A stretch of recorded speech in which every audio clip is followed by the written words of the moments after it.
je suis plus prête que la semaine passée, il y a 2 semaines. J'aimerais parler, j'ai quelques petits points. Premièrement, j'aimerais parler rapidement du cas de M. Plante pour vous dire que je suis le dossier de près. Je trouve qu'écoute, en 2013, c'est pas normal qu'on n'ait pas d'eau. Surtout proche des infrastructures comme ça fait partie des services essentiels. Avant de se payer des manèges, puis avant de se payer un paquet de jeux, je pense que c'est important que nos citoyens soient desservis par l'eau parce qu'on s'entend que c'est assez essentiel. Fait que, M. Plante, vous pouvez compter sur moi. S'il y a quoi que ce soit, n'hésitez pas. Vous savez, je suis rejoignable en tout temps. Ou pratiquement, là, mais en tout temps. J'aimerais parler d'un autre petit point, un point grande ville, c'est concernant le stationnement de nuit. Vous savez, on est rendu le 1er décembre, le stationnement de nuit a commencé.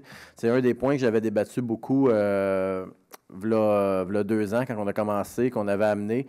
Je pense que les gens ont quand même un apprentissage à faire, puis ils doivent prendre le temps de lire. On a envoyé des documents pour expliquer comment que ça fonctionne.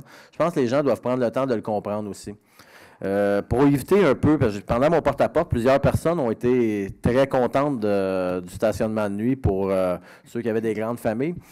Mais il y a des gens qui avaient beaucoup de difficultés à comprendre comment ça fonctionne. Ils disaient, bon, ben écoute, j'ai pas su qu'il n'y a pas tombé de neige, mais il y en annonçait, puis là, ils ont déneigé, je ne l'ai pas vu.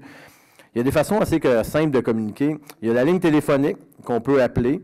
Il y a via le site Internet. Il y a Facebook, il y a Twitter. Puis, le dernier recours, si vous ne comprenez vraiment pas comment ça fonctionne, bien, stationnez-vous pas dans la rue pour éviter l'étiquette.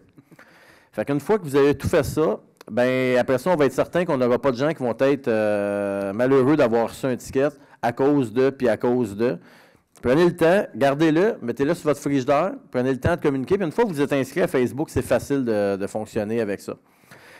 Fait que pour ce point-là, je pense que c'est tout. Prenez le temps de le lire, vous allez le recevoir bientôt. Comprenez-le. Puis si vous ne le comprenez pas, comme je dis, je le répète, stationnez-vous pas dans la rue, c'est pas de quoi de plus, c'est un service de plus qu'on a donné. Mais si vous ne comprenez pas, restez parqué dans votre entrée, vous n'aurez aucun problème tout l'hiver. Rapidement aussi, je veux féliciter tous les gens qui ont fait la guignolée. C'est un événement important pour les gens plus défavorisés. Je pense que ces gens-là, il y a plusieurs personnes, plusieurs bénévoles qui ont passé de porte à porte. Ça prend le temps, puis c'est un beau geste de solidarité. Merci beaucoup, puis bonne soirée là-dessus.